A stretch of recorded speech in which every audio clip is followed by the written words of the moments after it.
आप सभी को read smart win week series में स्वागत है। जैसा कि आप लोग जानते ही हैं कि हमारा सिविल सर्विस प्रिपरेशन में हम लगभग एक दिन में 7 आवर्स अपनी पढ़ाई को देते हैं। और अगर आपको 2 या 2.5 साल के बाद पता चले कि यार इस जो भी तरीके से मैं पढ़ रहा था उससे काफ़ी अच्छा एडवांस तरीका पढ़ने का है, और तब आपको कैसा फील होगा? आपने अपने एक्सपीरियंस से 2 या 2.5 साल दे दिया।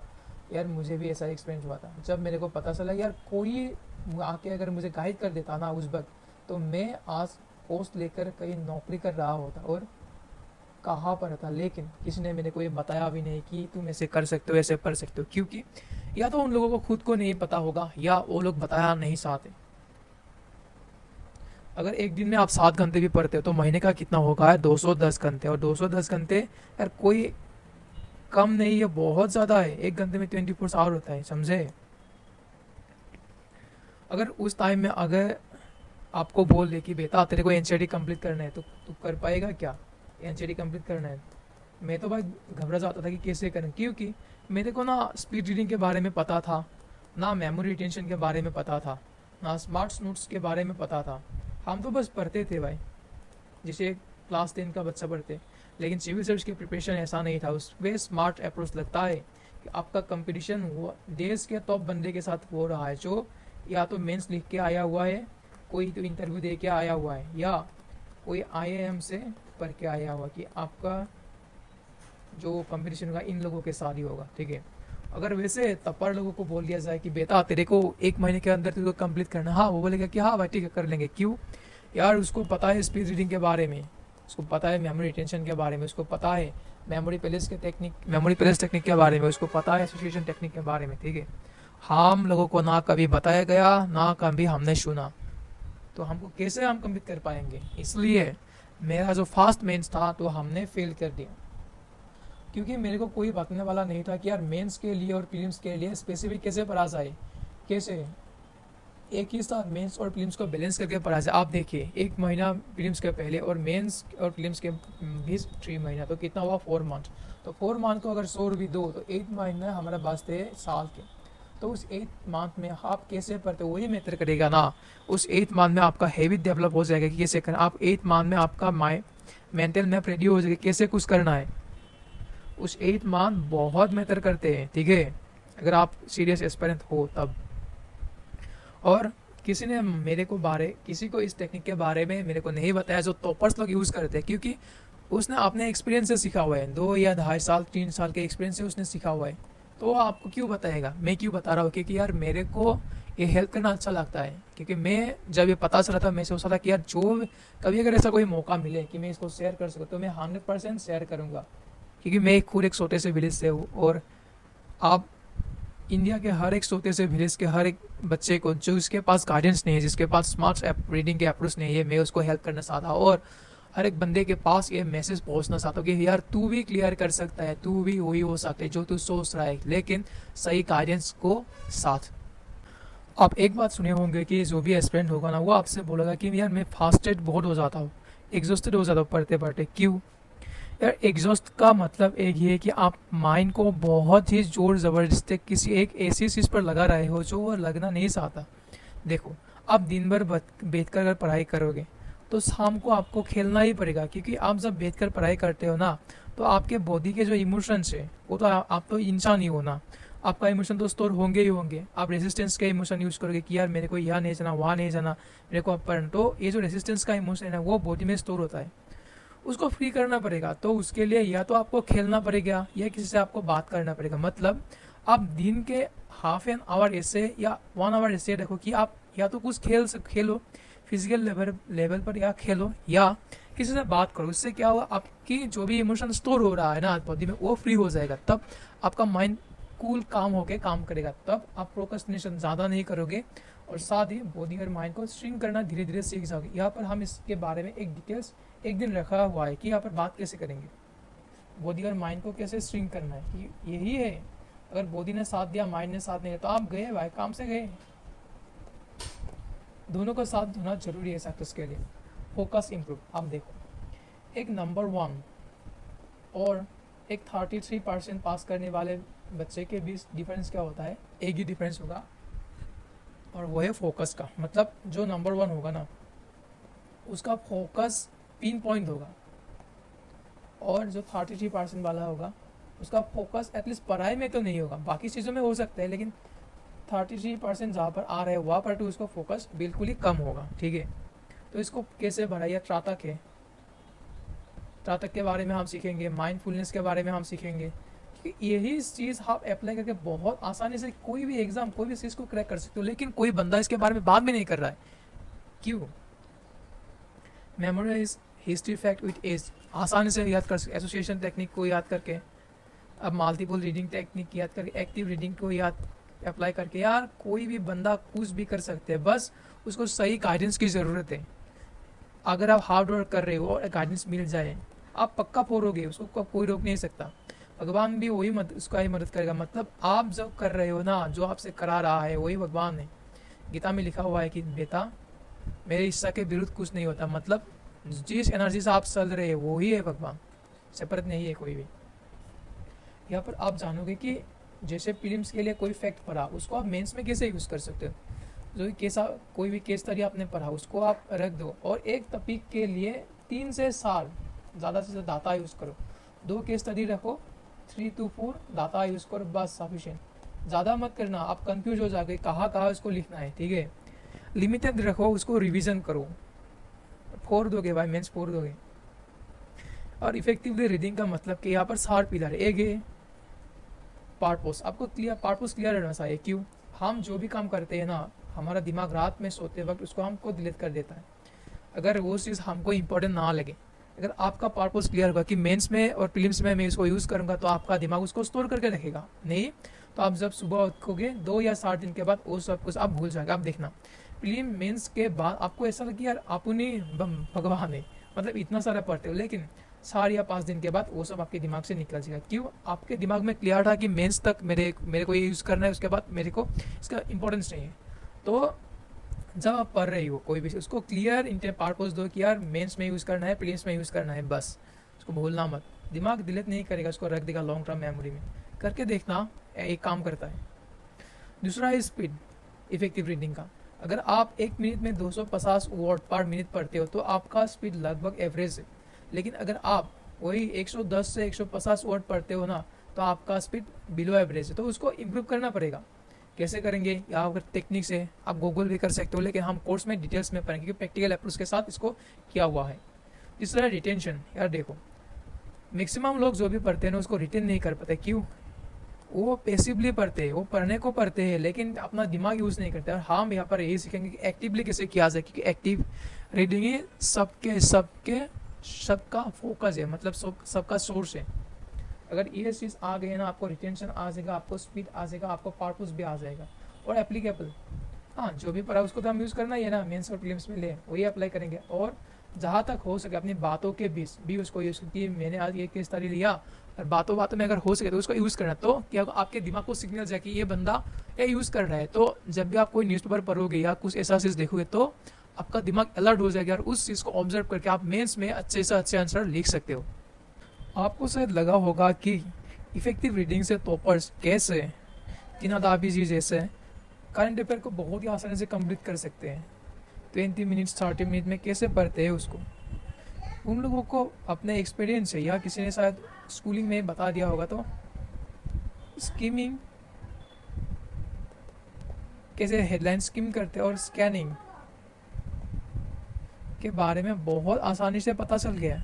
और उसको कीवर्ड से, सिलेबस के कीवर्ड से रिलेट करके देखते हैं कि आज कौन कौन सा न्यूज़ आया। ऐसा नहीं कि वो हमारी तरफ बैठ जाएगा कि यार मेरे को इसका पूरा का पूरा नोट्स बनाना है। नहीं, वो पढ़ेगा कि देखेगा इससे कई एनालिटिकल कुछ निकाल सकते हैं कि नहीं। अगर निकाल सकते हो तो उसको लिख कर रख देगा, उसको मेंस में यूज़ करेंगे। अगर प्रीलिम्स पे सीखते हो, सब लोग वही पढ़ते हैं, विजन आईएएस के जो नोट्स होते हैं ना करंट अफेयर के, वही पढ़ेंगे। लेकिन मेन स्पेसिफिक न्यूज़पेपर उसको पढ़ना, मतलब व्यू पॉइंट डेवलप होता है उससे। और दूसरा, अगर आप इफेक्टिवली 3 आवर्स भी पढ़ रहे हो ना, मतलब इफेक्टिव रीडिंग है, तो पैसिव रीडिंग के वो 7 आवर्स के बराबर है। क्यों?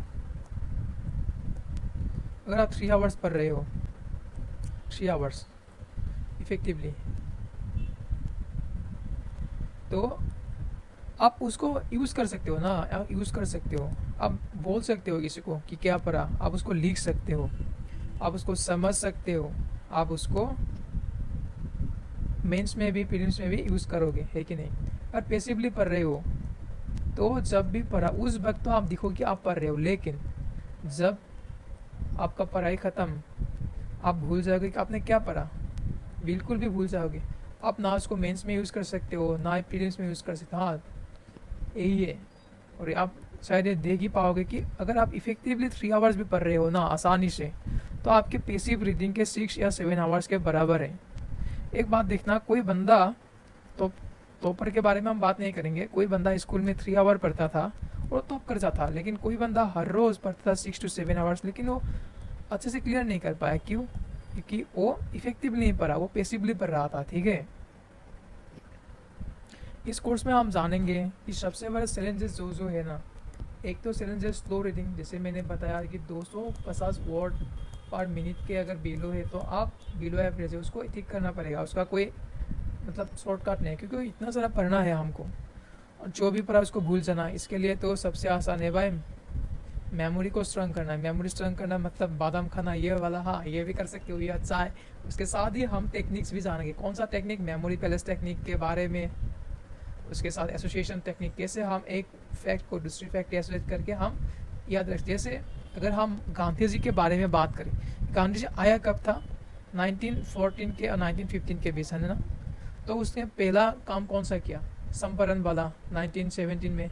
उसके बाद कौन सा किया 1919 में, क्या हुआ उसके बाद 1921, उसके बाद क्या हुआ 1923, उसके बाद 1928, उसके बाद 1931, उसके बाद 1935 और उसके बाद 1942 और उसके बाद 1947। ये अब देखो, ये मैंने कैसे किया, एसोसिएट करके करके ले गया है कि नहीं।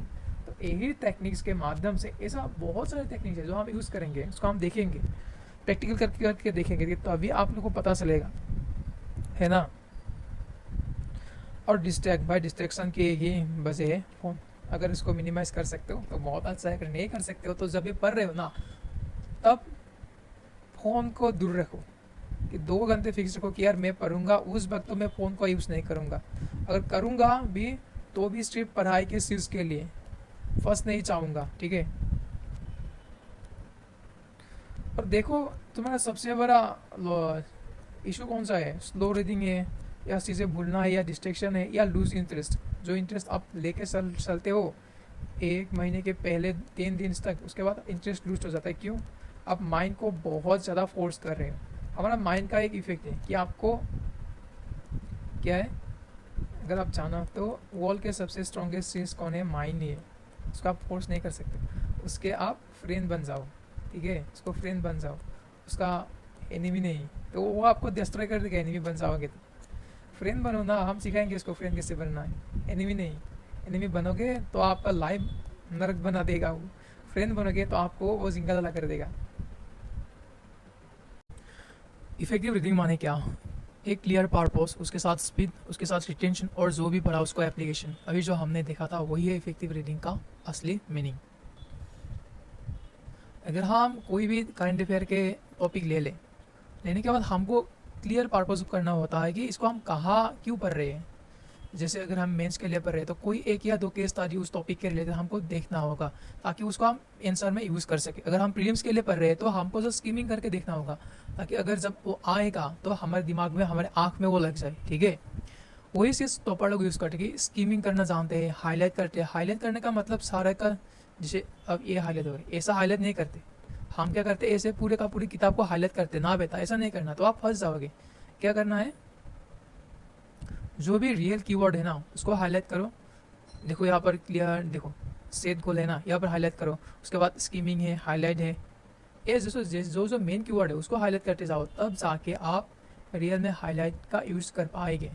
ठीक है, और रीडिंग के जो मीथ है, वो एक तो मीथ है कि जो स्लो रीड करेगा, मतलब जो 4 या 5 साल लेगा वो यूपीएससी क्रैक कर ही लेगा ना, बेटा। क्या है, स्लो रीडिंग नहीं, इफेक्टिव रीडिंग इसका रियल कारण है। मतलब टॉपर्स लोग द हिंदी को 20 मिनट्स में पढ़ते हैं। कैसे पढ़ते हैं, उसको स्कीमिंग के बारे में पता है, उसको स्कीमिंग पता है, उसको स्कैनिंग पता है कि नहीं। हमने जो अभी अभी बात की है वही। और दूसरा उम्मीद है जो भी पढ़ा सबके सब याद रखना है ना बेटा। फोकस 10, अगर आप पॉलिटी पढ़ रहे हो तो पॉलिटी के 10 फैक्ट को देखो जब आप न्यूज़पेपर पढ़ रहे हो, और तब अगर कोई ऐसी रिलेटेड चीज़ आ गया तो आप दिमाग में से करो कि जो भी आपने पढ़ा उसको आप रिलेट कर पा रहे हो कि नहीं। अगर कर पा रहे हो तो ठीक है। 100 फैक्ट को याद करने की कोई इंपॉर्टेंस नहीं है, क्योंकि 2 या 3 फैक्ट ही आप मेंस में यूज़ करोगे, उससे ज़्यादा नहीं। तीसरा उम्मीद है speed reading is a trick. हाँ, इसे लर्नेबल स्किल होता है, इसको आप सीख सकते हो आसानी से। 1 वीक में आप आसानी से सीख सकते हो स्पीड रीडिंग के बारे में। तो अब आपको क्या लगता है कि जो स्लो रीडिंग है ये हमेशा अच्छा होता है या नहीं होता? ना, हमेशा अच्छा नहीं होता। रीडिंग का स्पीड आपके ऊपर डिपेंड करता है कि आप कौन सी बार आप पढ़ रहे हो। फास्ट रीडिंग में अगर नहीं भूगे तो स्लो होगा, अगर 2 या 3 बार पढ़ रहे हो तो वही स्पीड होते चला जाएगा, है ना। हमको यूपीएससी में 3 स्किल बहुत इंपॉर्टेंट, एक है रीडिंग स्किल, एक है राइटिंग स्किल, एक है रीडिंग स्किल, एक है राइटिंग स्किल, और दूसरा है हमारा प्रैक्टिस और पेशेंस।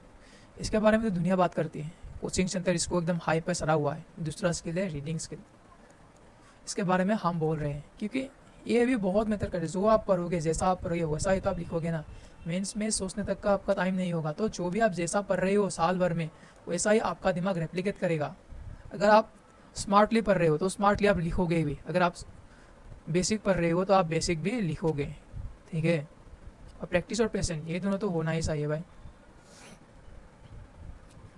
देखो हम इस कोर्स के अंत तक हम मास्टर्स कर लेंगे SQ3R टेक्निक पर। मतलब S मीन्स सर्वे, Q मीन्स क्वेश्चन, 3R मतलब रीड, रिवाइज एंड रिसाइट।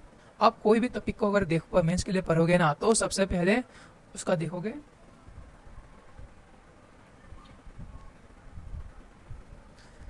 कि टॉपिक का क्वेश्चन कैसा आया, सर्वे। उसको देखोगे कि सर्वे करके देखोगे कौन कौन सा टॉपिक से कैसा कैसा क्वेश्चन है, कौन कौन सा डायमेंशन में यूपीएससी या आईपीएससी हमको पूछ रहा है। तो उस डायमेंशन को हम लिखेंगे, उस डायमेंशन के इर्द गिर्द हम उसका टॉपिक को प्रिपेयर करेंगे। हाँ, 2-1 पॉइंट प्रिपेयर कर ले। अब इंट्रोडक्शन और कंक्लूजन के लिए 2 या 3 डाटा लिख लो।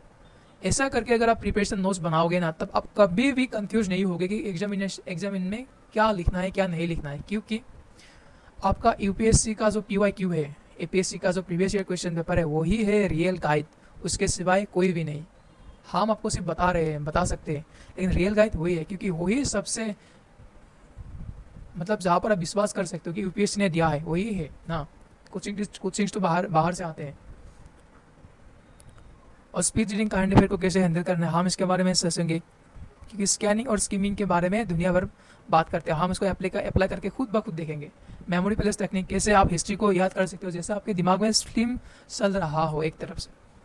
10 मिनट कॉन्शियस रीडिंग, यार ये स्किल ऐसा है अगर किसी के पास नहीं है ना वो शायद मेंस में क्वालिफाई नहीं करेगा। मेरा खुद का मेंस नहीं निकला इस वजह से, क्योंकि मैं कॉन्शियस नहीं था मेंस में आंसर लिखते। हाँ, लिख के पूरा आया था, लेकिन तब भी क्योंकि क्वेश्चन में कुछ पूछा था हमने कुछ लिख के आया, क्योंकि हमारा दिमाग उस वक्त हाइपर एक्टिव होता है पूरा का पूरा। ऐसा होगा कि आप क्वेश्चन लिखोगे लिख दोगे, क्वेश्चन लिखोगे लिख दोगे, लेकिन यार क्वेश्चन में क्या पूछा वो ठीक से समझ भी नहीं पाया कि हम लिख दिए। ऐसा अगर आपने 7-8 क्वेश्चन के साथ कर दिया तो भाई आप आउट हो गए रेस से, क्योंकि आपको जो पूछा है वही लिखना है। अगर आप इर्द गिर्द में लिखने के बजाय कुछ और लिख के आगे 1-2 क्वेश्चन में चल जाएगा कोई बात नहीं, लेकिन अगर 3 से 7 क्वेश्चन में अगर आप ऐसे लिख के आए तो आपका मार्क्स 80 एंड 90 में रुक जाएगा, और तब जाके आप या तो मेंस क्वालिफाई करोगे नहीं, या कर भी लिए तो आप इंटरव्यू में रुक जाओगे, ठीक है। हमको ऑन एन एवरेज 100 प्लस का टारगेट रखना है, तो तब कब होगा आप स्मार्ट अप्रोच से पढ़िए, कॉन्शियस रह के मेंस दीजिए, तब होगा आपके आराम से। तो आज का काम हमारा यहीं पर समाप्त होता है। तो दूसरी क्लास के लिए आप सभी को हम बताएंगे कि अब अभी आपका काम क्या है कि आप 10 मिनट्स क्लब में ज्वाइन करें खुद से, या अगर आप लोग चाहे तो कमेंट कीजिए, मैं एक 10 मिनट्स क्लब बना दूंगा। तो वहाँ पर खुद के जो कॉन्शियसली रीडिंग के 10 मिनट्स, दिन भर आप जो पढ़े कॉन्शियसली ब्रेन को रखकर 10 मिनट्स रीडिंग करना है आप सभी को, ठीक है। तो जो पढ़ रहा हो पूरा का पूरा एक्टिव रीडिंग करके।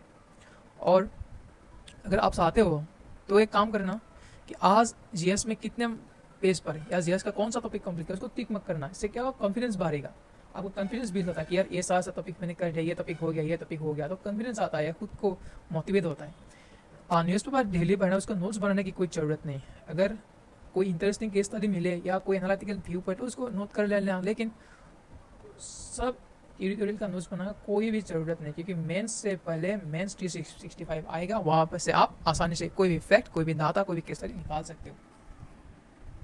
ठीक है, तो आपका पार्ट क्लियर है भाई, हमको यूपीएससी क्लियर करना है ना। तो गाइडेंस के साथ, स्मार्ट रीडिंग अप्रोच के साथ आइए हम सभी इस यात्रा को आसानी से शुरू करें और इसको क्लियर करें।